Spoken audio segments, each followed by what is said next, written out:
The mining station on Kepler 442b looked normal from the outside. Big metal buildings sat on the red dirt under two purple suns. Workers moved between the structures like tiny ants. Everything seemed quiet and peaceful. Hyunwoo stepped off the transport ship and looked around.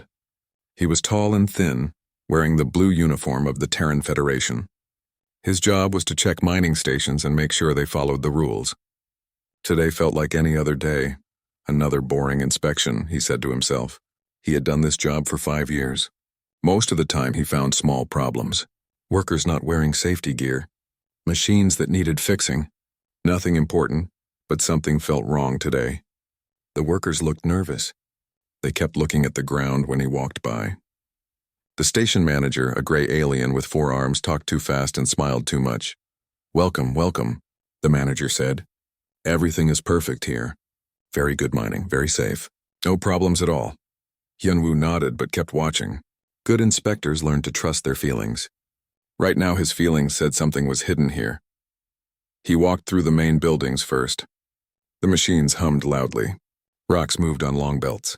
Workers dug deep holes in the ground. Everything looked normal, but the feeling stayed with him. After 2 hours, Hyunwoo found something strange. There was a door marked Storage Room C on his map. But when he tried to open it, the door was locked. He asked the manager about it. "Oh, that room," the manager said quickly. "Just old equipment.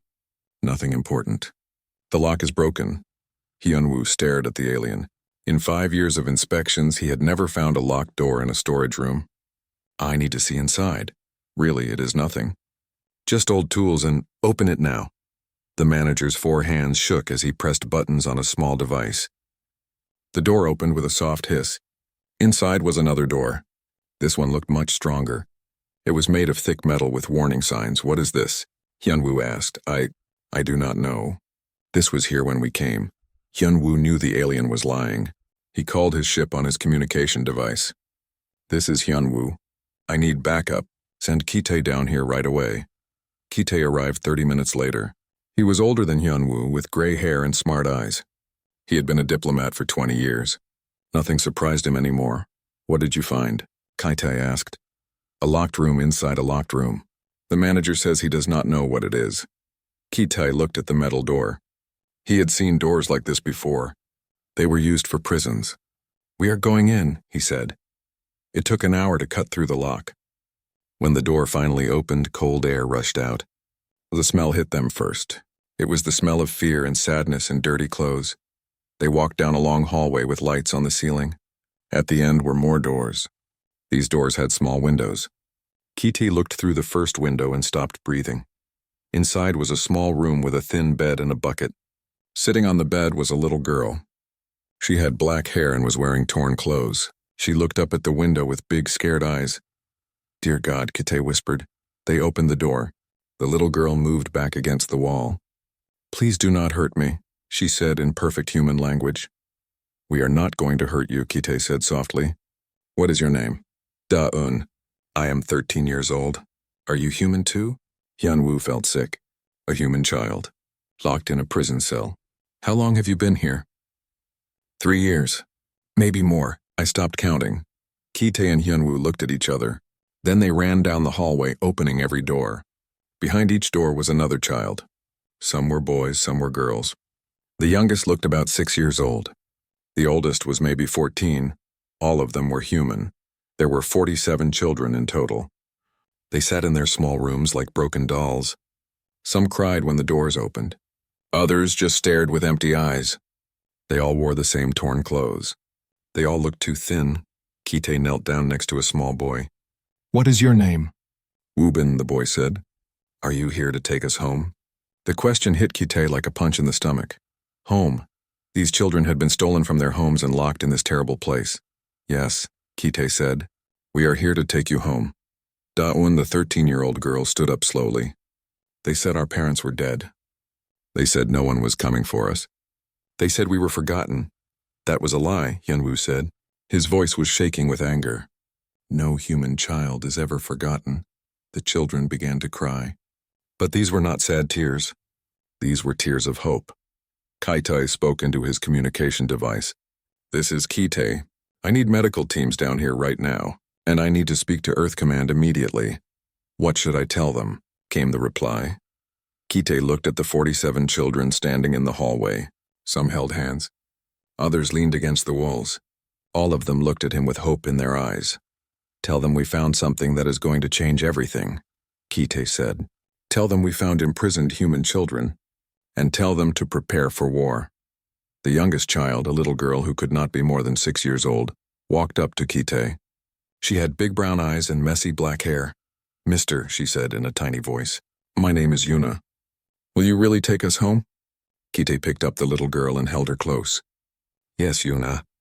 We will take you home, and the people who did this to you will pay for what they have done. As he carried Yuna toward the exit, Kite knew that everything was about to change. The galaxy had made a terrible mistake. They had hurt human children. Now they would learn what that meant. The mining station manager tried to run, but Hyunwoo caught him easily. You are going to tell us everything, Hyunwoo said. Who did this? Who gave the orders? Who knew about these children? The alien fell to his knees. Please, I was just following orders. The Velkari Corporation said they were research subjects. I did not know they were children. Research subjects. The words made Kite's blood boil. These were not research subjects. These were children who should have been playing with toys and going to school and laughing with their friends. Instead, they had spent 3 years in prison cells, scared and alone. The galaxy was about to learn a very important lesson about humanity. Some things should never be touched. Some lines should never be crossed. Human children were one of those things. The news traveled fast across the galaxy. Faster than light-speed ships carried the message to every planet, every space station, every colony. Human children had been found locked in prison cells. 47 of them. For 3 years. On Earth, Jinho sat in his office and read the report for the 10th time. He was the Prime Minister, the leader of all humans on Earth. He had dealt with wars, disasters, and alien politics, but nothing had prepared him for this. The pictures made him sick. Then children with scared eyes, empty prison cells with dirty walls, medical reports that showed signs of experiments done on young bodies and minds. His assistant knocked on the door. Sir, the Galactic Council wants to speak with you. Jinho looked up. The Galactic Council was made up of 12 different alien species. They made the rules for the galaxy. Usually they were calm and logical about everything. Put them through, Jinho said. The big screen on his wall lit up. 12 alien faces looked at him. The one in the middle was tall and blue with big black eyes. This was Speaker Veltar of the Zenthari people. Prime Minister Jinho, Speaker Veltar said, We have heard about the unfortunate discovery on Kepler 442b. We want you to know that the Galactic Council will take action immediately. What kind of action? Jinho asked. We will shut down the Velkari Corporation. We will fine them 1 million credits. We will make sure this never happens again. Jinho stared at the screen. 1 million credits for 3 years of torture done to human children. You think 1 million credits fixes this? Jinho asked quietly. It is the standard punishment for this type of violation. Another alien said. This one looked like a giant bird with golden feathers. Plus, we will give the families compensation. Another 1 million credits divided among them. Jinho stood up slowly. Do you understand what you found in those cells? 47 human juveniles, Speaker Veltar said. We understand this is upsetting, but upsetting? Jinho's voice got louder. You found our children, our babies, locked in cages like animals. We know this is emotional for your species, the bird alien said. But we must think logically. 47 individuals out of billions of humans. It is a small number. Jinho felt something break inside his chest. These aliens looked at numbers on a screen. They did not see Da-un crying in her cell.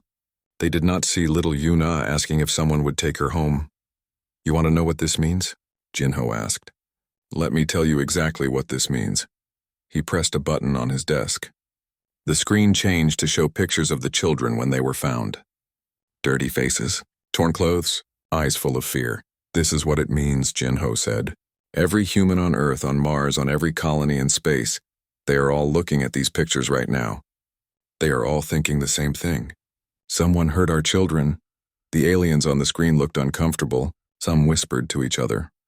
We understand your anger, Speaker Velthar said. But surely you can see that this was the action of one corporation. Not the entire galaxy. Where was the Galactic Council? Jinho asked. Where were the inspections? Where were the protections? You let this happen for 3 years.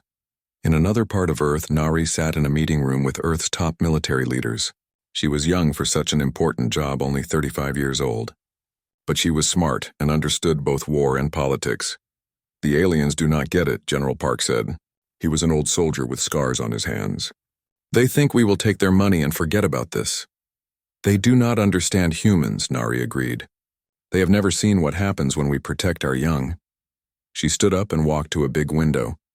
Outside, she could see the city, but something was different. There were more people in the streets. They carried signs with pictures of the rescued children. Some signs said, "Never again" and "Justice for our children." Look at them, Nari said. Every parent down there is thinking about their own children. They are imagining their kids scared and alone in a prison cell, and they are getting angry. Her communication device beeped. She answered it. Nari, this is Captain Seok Jin on the ship Indomitable. I just received new orders from Earth Command. What are the orders? Every human military ship in the galaxy has been told to return to Earth immediately. Every single one. Nari felt her heart beat faster. How many ships is that? 2,347 combat ships. Plus support vessels. The room went quiet. That was the largest gathering of human military force in history.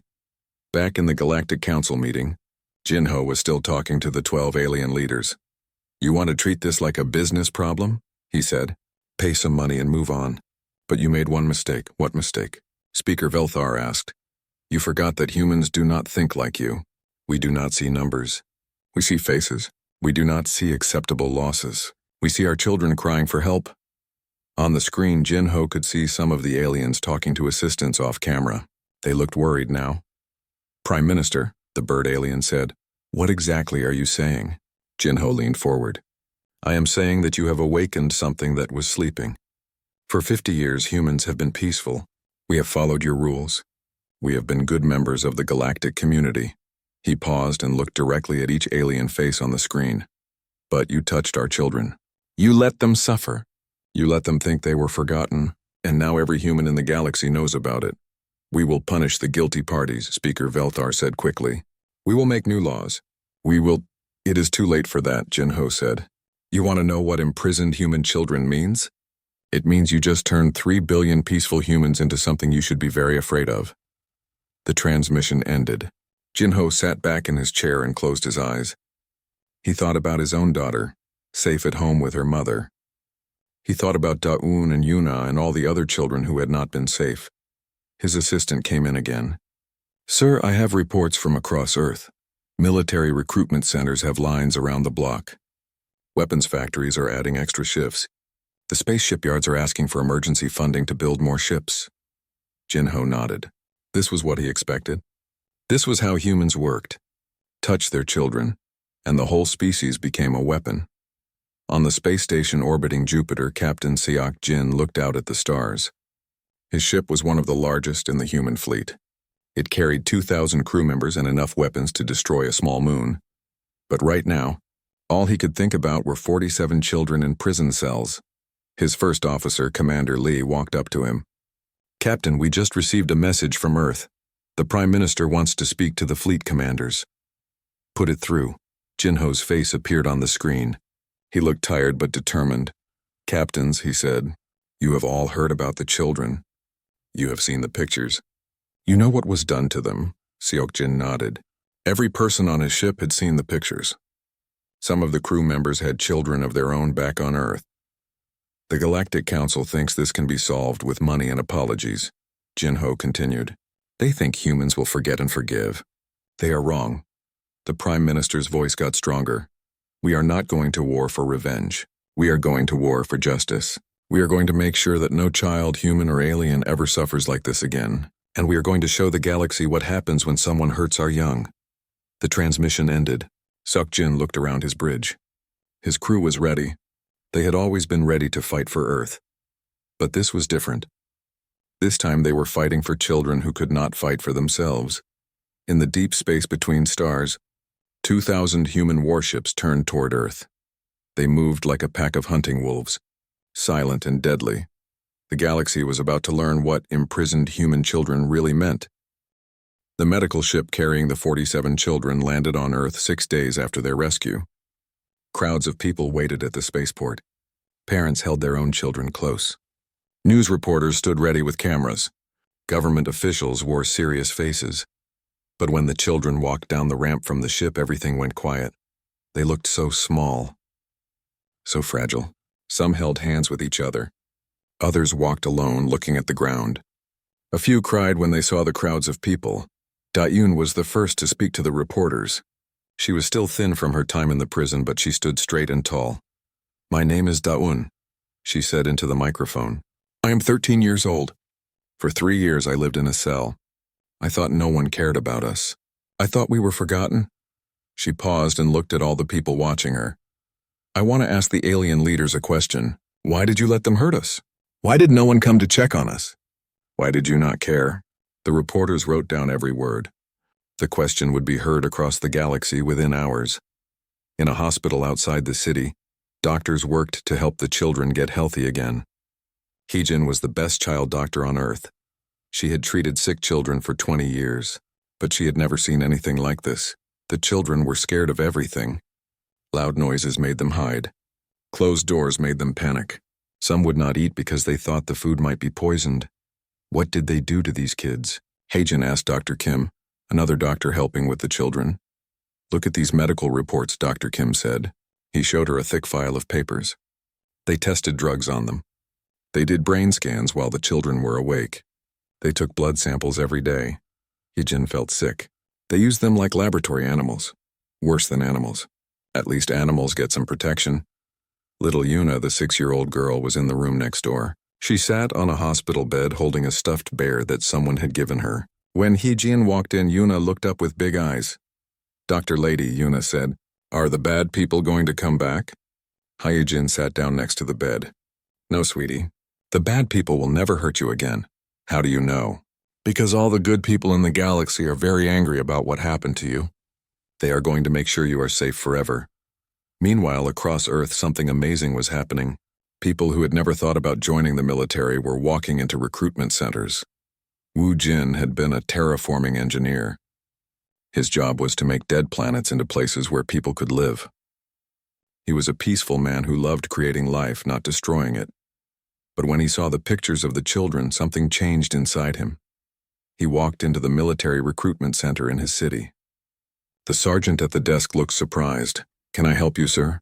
"I want to join the army," Wu Jin said. "Sir, you are 42 years old. Most recruits are much younger. I do not care. Those children spent 3 years in hell while I was building gardens on Mars. I want to make sure nothing like this ever happens again." The sergeant looked at Wu Jin's file on his computer. "It says here you are an expert in life support systems and planetary engineering." "That is right." "Well, we can always use engineers." "But are you sure about this? Military life is very different from civilian life." Wu Jin thought about little Yuna, asking if someone would take her home. "I am sure." The same thing was happening all over Earth. So Young was a famous artist who painted beautiful pictures of flowers and landscapes. After seeing the children, she started painting recruitment posters instead. Her art showed strong humans protecting children from monsters. Taeho owned a successful trading company. He sold goods between Earth and the colonies. When he heard about the children, he sold his entire business and gave the money to the military for new weapons research. "Why are you doing this?" his business partner asked. "You worked 20 years to build this company." "Money does not matter anymore," Taeho said. "The only thing that matters is making sure no child ever suffers like those kids did." In his laboratory, Gi-jun was talking to his alien research partner. Gi-jun was a xenobiologist, a scientist who studied alien life forms. He had worked with aliens for 15 years. He had always believed that humans and aliens could be friends. His partner was a Xanthari named Colvin. They had been friends for 10 years. "Gi-jun," Colvin said, "my people are worried about the human reaction to this incident. The Galactic Council says humans are being unreasonable." Gi-jun stopped his work and looked at his friend. "Unreasonable? The children have been rescued. The corporation will be punished." "Why do humans want more?" Gi-jun set down his tools. "Colvin, in all the years you have studied humans, what did you learn about us? Humans are emotional. You fight wars over resources and territory. You can be violent when threatened. That is what you saw on the surface, but you missed the most important thing about humans. What is that? Gi-jun pulled up pictures of the rescued children on his computer. We are the only species in the galaxy that will die to protect children that are not even our own. A human parent will fight a monster to save any child, not just their own child. Colvin looked confused. But that is not logical. Why waste energy protecting genetic material that is not related to you? Because we do not see genetic material. We see children, and every human child belongs to all of us. Gi-jun stood up and walked to the window. Outside he could see ships taking off from the spaceport. Military ships heading for the stars. You studied our wars, he said. You studied our weapons. You studied our ability to destroy things. But you never studied what we do when someone hurts our children. What do? We become something that should scare you. Back at the hospital, Da-un was talking to a man from the government. His name was Representative Song, and his job was to speak for Earth at the Galactic Council. Da-un, he said gently, would you be willing to tell the Galactic Council what happened to you? Why? Because they need to understand. They think this is just a business problem. They do not understand what was really done to you and the other children. Da-un thought about this. Will it help make sure no other children get hurt? Yes. I believe it will help very much. Then I will do it. 3 days later, Da-un stood in front of the Galactic Council. The 12 alien leaders sat in their tall chairs looking down at her. She was just one small human girl, but her words would change the galaxy forever. My name is Da-un, she said. I am 13 years old. For 3 years I lived in a prison cell because your laws did not protect me. The alien leaders looked uncomfortable. Some whispered to each other. Every day they came to take us for tests. They stuck needles in our arms. They put machines on our heads. They asked us questions while they hurt us. Speaker Velthar of the Zenthari leaned forward. Child, we understand that you suffered, but the individuals responsible will be punished. Da-un looked up at him with eyes that had seen too much pain for someone so young. I have a question for you, she said. Why did you let them hurt us? We did not know. You are supposed to inspect the mining stations. Where were your inspectors for 3 years? The council chamber went silent. You say you will punish the people who hurt us, but what about the people who were supposed to protect us? What about you? Speaker Velthar had no answer.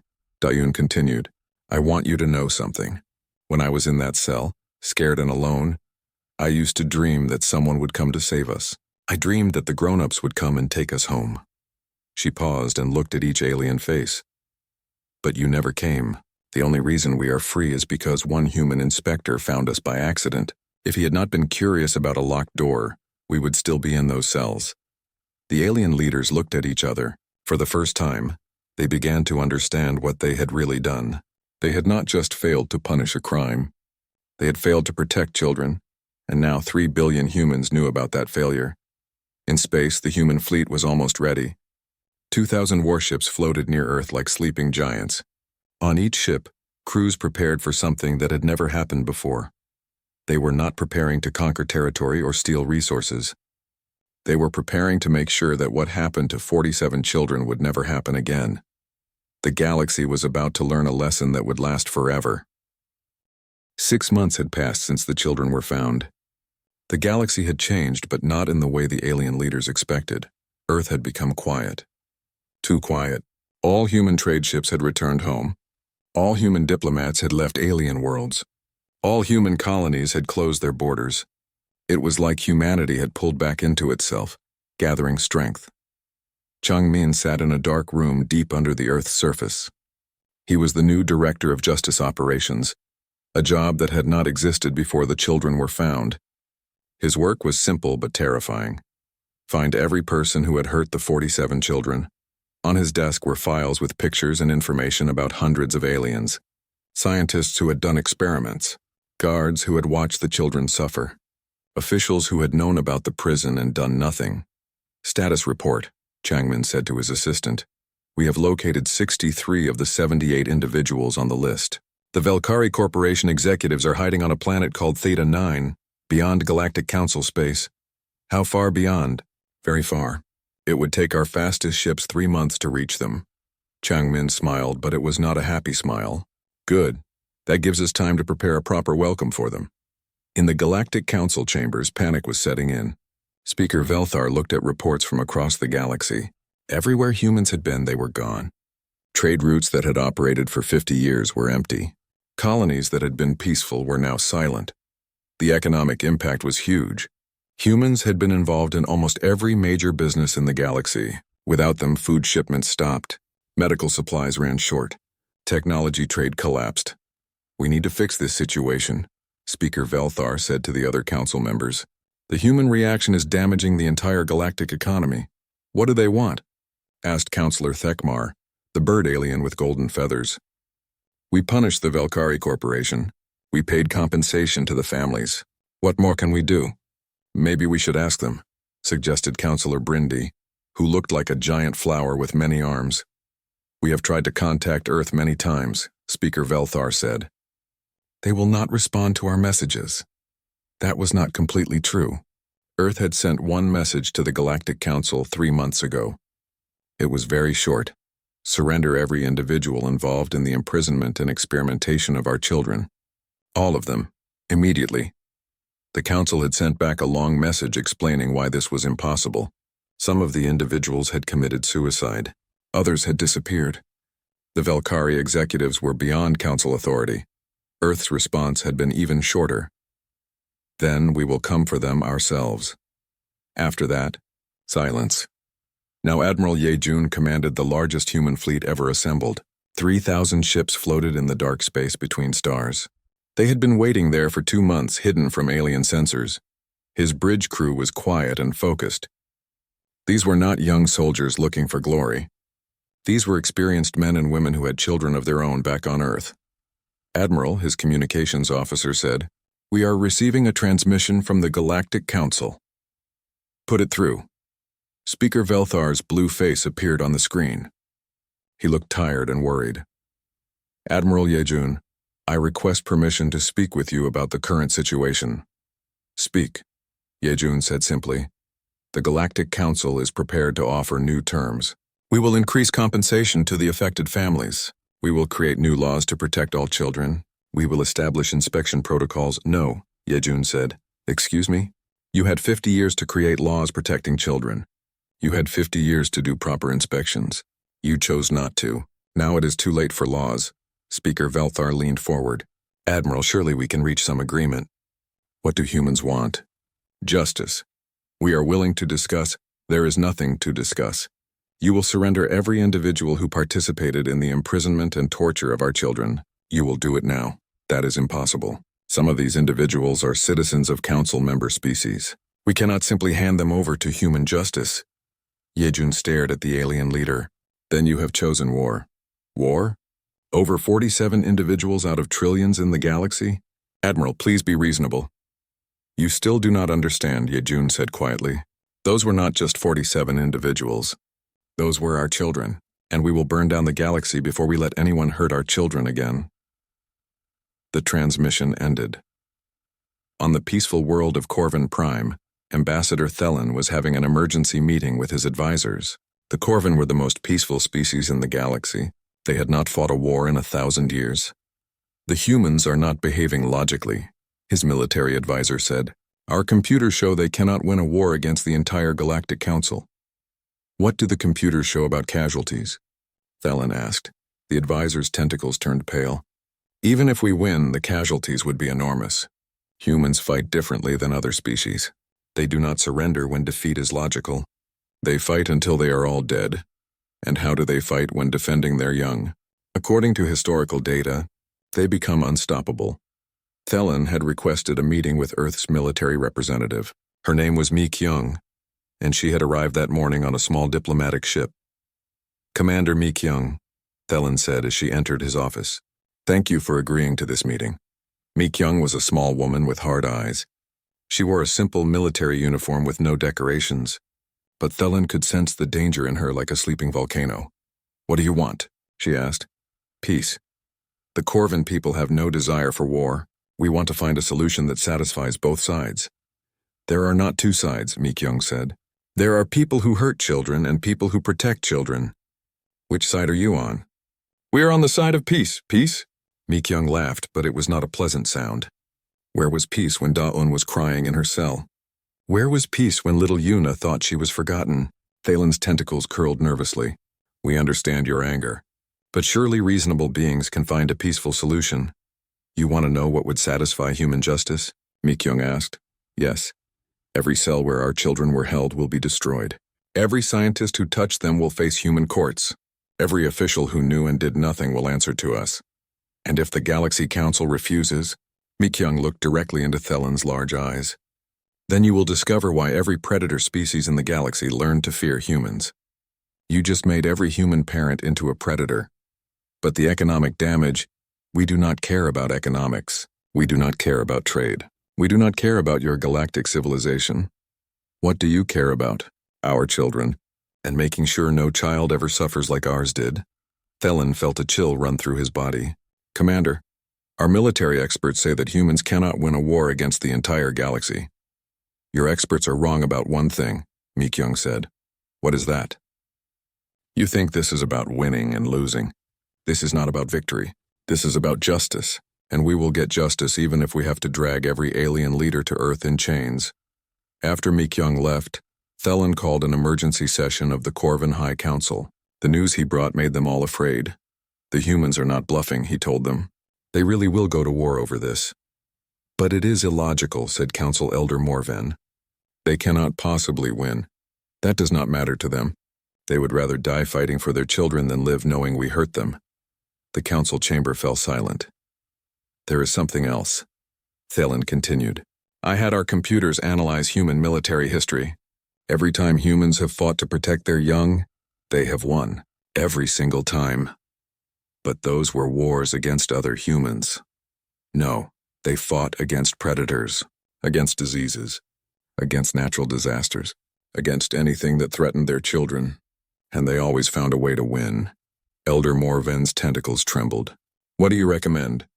Give them what they want, all of it, before they decide to take it by force. In space, Admiral Yejun received a message from Earth. It was from Jinho, the Prime Minister. Admiral, the alien leaders still do not understand what they have done. They think this is about politics or economics. They think we can be negotiated with. Yejun nodded. He had expected this. Show them what happens when someone hurts human children, Jinho continued. Show them that some things are more important than their galactic civilization. The message ended with coordinates. Yejun looked at them and smiled grimly. It was time for the galaxy to learn its lesson. Helm, he said.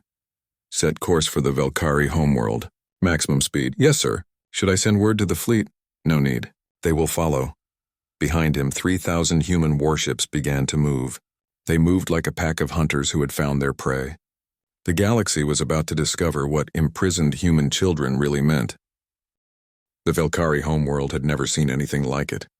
3,000 human warships appeared in their sky like dark clouds before a storm. The aliens on the planet looked up in terror as the massive fleet blocked out their sun. Admiral Yejun stood on the bridge of his flagship and watched the planet below. Somewhere down there were the executives who had ordered the torture of 47 children. Today they would face justice. Admiral, his communications officer said, the Velkari government is requesting to speak with you. Put them through. A frightened alien face appeared on the screen. It had gray skin and 4 trembling arms. Please, the alien said, we are a peaceful world. We have done nothing wrong. You are harboring war criminals, Yejun replied calmly. Surrender them now and no harm will come to your people. We cannot. They have powerful friends. They have guards. You have 10 minutes to decide, Yejun said. After that, we will come down and get them ourselves. The transmission ended. 9 minutes later, a small ship launched from the planet. It carried 12 Velkari executives in chains. The aliens who had given orders to torture children were now prisoners themselves. But Yejun was not finished. Target the building where the executives were hiding, he ordered. Sir? Destroy it completely. A beam of pure energy shot down from the flagship. The building that had protected the criminals vanished in a flash of light. In its place was a crater 50 meters deep. Let this be a message to anyone who thinks they can hurt human children, Yejun announced to the planet. There is nowhere in the galaxy you can hide from us. Back in the Galactic Council chambers, panic had reached a new level. The humans had just destroyed a building on a sovereign world and kidnapped its occupants. By all galactic law, this was an act of war. But the Council faced a terrible problem.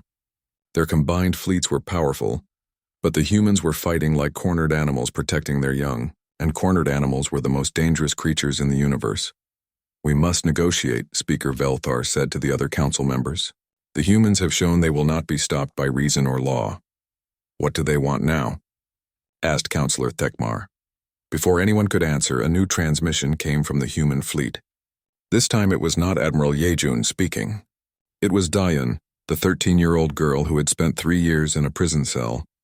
She sat in a chair that was too big for her, wearing a simple blue dress. But her eyes held the strength of someone much older. "My name is Dayun," she said. "I am 14 years old now. A year ago I was rescued from a place where aliens did terrible things to me and 46 other children." The council chamber was completely silent. "I want to talk to you about what happened, not as a victim but as someone who survived." She paused and looked directly at the camera. "For 3 years I lived in a cell smaller than most of your bathrooms. Every day aliens in white coats came to hurt us. They said it was for science. They said it was for the greater good." Her voice got stronger. "But we were just children. We wanted to go home. We wanted our parents. We wanted to play and laugh and be normal kids."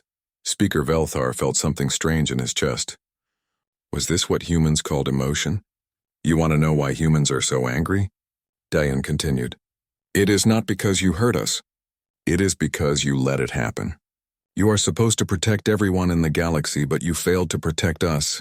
She stood up from her chair. "I want you to know something. We forgive you for not understanding.